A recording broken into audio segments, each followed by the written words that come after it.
Dear students, ratio के कुछ question करते हैं। Question is that if x ratio y is equal to 3:2 find the value of 4x minus 3y ratio 7x plus 2y। इस question को करने के लिए हम क्या करते हैं, इसको x रेशो y को क्या लिख सकते हैं हम, x upon y is equal to 3/2 ratio को इस फॉर्म में लिख सकते हैं।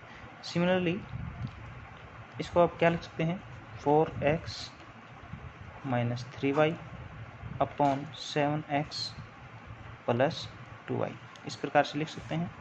अब हमारे पास जो वैल्यू गिवन है x अपॉन वाई की फॉर्म में है, तो इसको हम x अपॉन वाई की फॉर्म में करते हैं।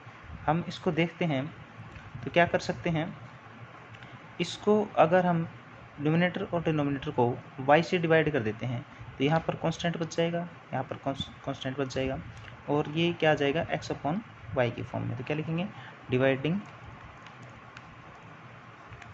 Numerator and denominator by y we get 4x upon y minus 3 7x upon y plus 2।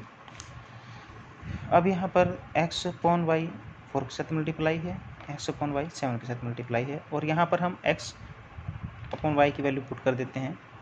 क्या लिख सकते हैं अब हम इसको, 4 इंटू 3/2 माइनस 3 7 इंटू 3/2 प्लस 2।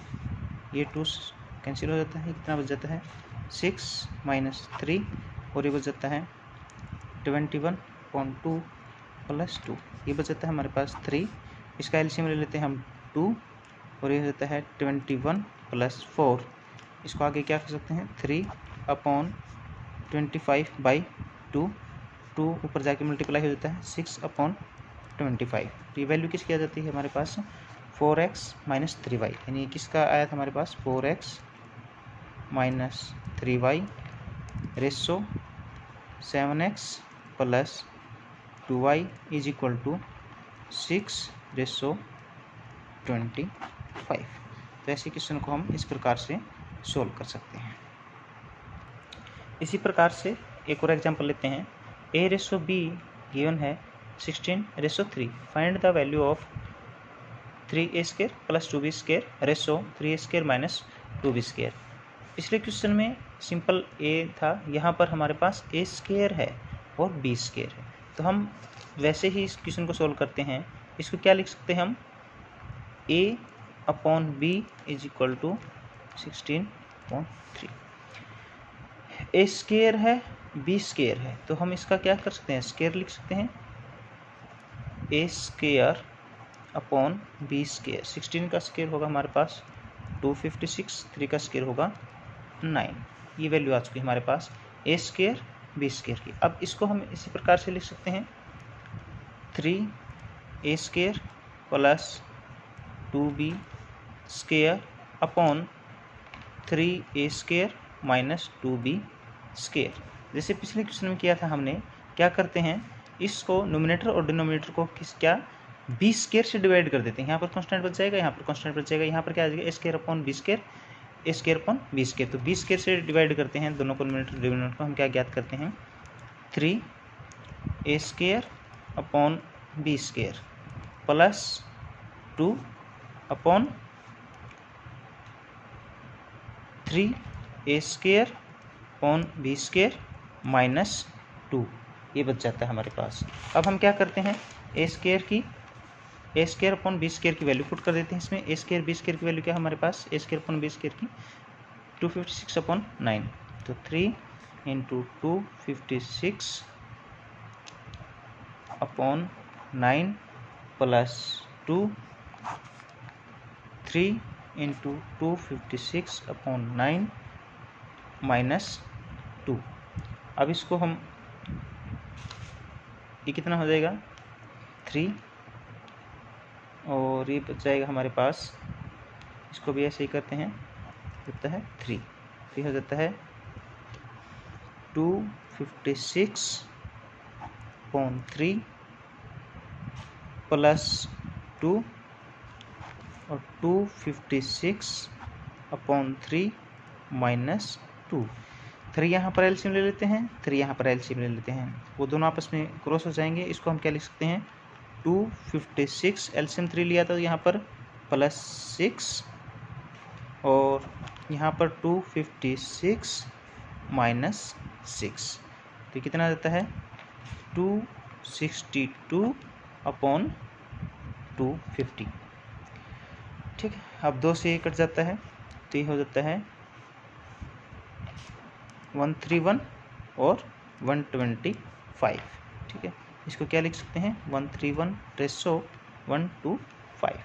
तो ये किसका रेशो आ गया हमारे पास, जो पूछा था हमको शुरुआत में 3a² यहीं से लिया था हमने, इसी को लिखा था, इसी को सोल्व किया आगे। तो ये क्या देता है 3a² + 2b² ratio 3a² - 2b²।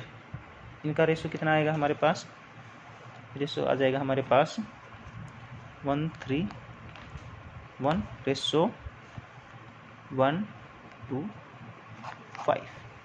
ठीक है, इस प्रकार के क्वेश्चन कैसे सोल्व कर सकते हैं।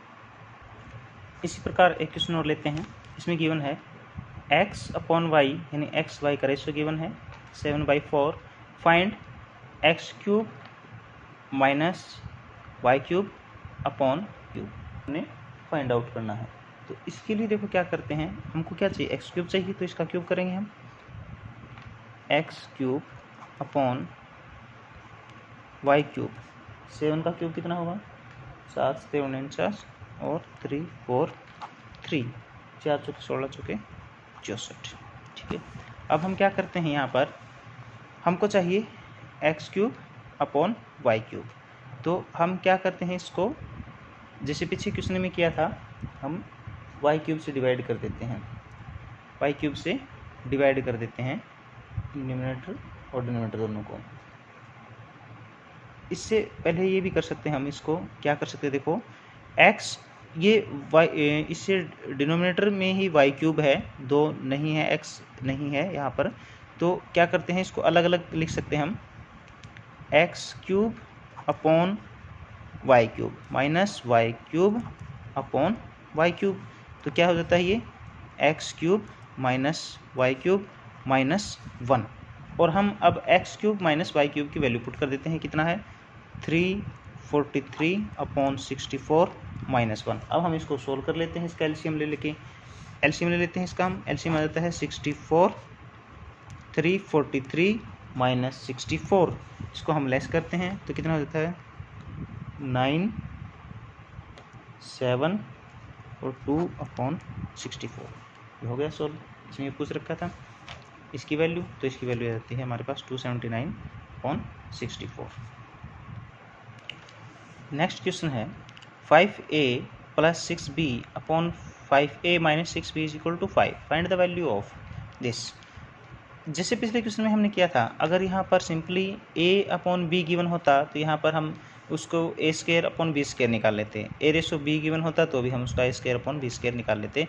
यहाँ पर हमको इक्वेशन गिवन है ये 5a + 6b, तो सबसे पहले हमको यहाँ से a b की वैल्यू फाइंड आउट करनी होगी, फिर हम उसको यहाँ पर पुट कर सकते हैं। तो सबसे पहले इसको सोल्व करते हैं, 5a + 6b upon 5a - 6b = 5/1। Cross multiplication करते हैं तो हमारे पास इक्वेशन आ जाती है 5a + 6b = 25a - 30b। ए को हम एक साइड कर लेते हैं तो ये आ जाता है हमारे पास implies that -20a = -36b। Minus से माइनस कैंसिल, तो ये क्या हो जाएगा हमारे पास, इसको हम क्या लिख सकते हैं, implies that a/b = 36/20। अब हमारे पास क्या आ चुका है, ये a की फॉर्म में आ चुका है। इसको हम क्या कर सकते हैं, a² भी फाइंड आउट कर सकते हैं, दोनों का स्क्वायर कर देते हैं, 36 का स्क्वायर। इससे पहले हम इसको क्रॉस कर सकते हैं, देखो किससे क्रॉस हो जाता है, ये 2 से कट रहा है, 18 और 10, अब फिर से 2 से कट रहा है, 9 और 5, तो ये कितना है 9/5। इसका हम स्क्वायर कर लेते हैं 81/25, तो a square upon b square is equal to 81/25। अब हम इसको आसानी से सोल्व कर सकते हैं। क्या करते हैं, इसको हम b स्क्वायर से डिवाइड करते हैं, नोमिनेटर और डिनोमिनेटर को b स्क्वायर से डिवाइड कर देते हैं, तो ये आ जाता है हमारे पास 2a square upon b square plus 3 upon 2a square upon b square minus 3। a square upon b square की वैल्यू यहाँ से पुट कर देते हैं हम, 2 इंटू कितना आया है 81/25 प्लस 3 अपॉन 2 इंटू 81/25 माइनस 3। इसको सोल्व कर लेते हैं, हमारे पास ये आता है 262/25 प्लस 3 और ये हो जाता है 162/25 माइनस 3। एलसीएम क्या लेते हैं हम 25 लेते हैं, यहाँ पर भी 25 लेते हैं और उससे डिनोमिनेटर से डिनोमिनेटर कैंसिल हो जाएगा, ये कितना हो जाएगा 162 प्लस 75 और यहाँ पर होगा 162 माइनस 75, तो 162 प्लस 75 162 प्लस 75 अपॉन 162 माइनस 75, ये कितना हो जाता है 273/87। तो ये हमारे पास इसका रेशो आ गया है जो इन्होंने पूछा था, ठीक है, तो इसकी वैल्यू आ जाती है। ये हम देख लेते हैं और कम होता है, ये भी 3 से कट हो जाता है और ये भी 7 3 10 2 12 3 से कट हो जाता है, तो ये हो जाता है हमारे पास 3 से 21 और 3 में 27, 3 दूनी 6 और 3 में 27, तो ये वैल्यू आ जाती है इसकी 2 इसकी वैल्यू क्या आ जाती है हमारे पास 79/29। तो ऐसे क्वेश्चन को हम इस प्रकार से आसानी से सॉल्व कर सकते हैं।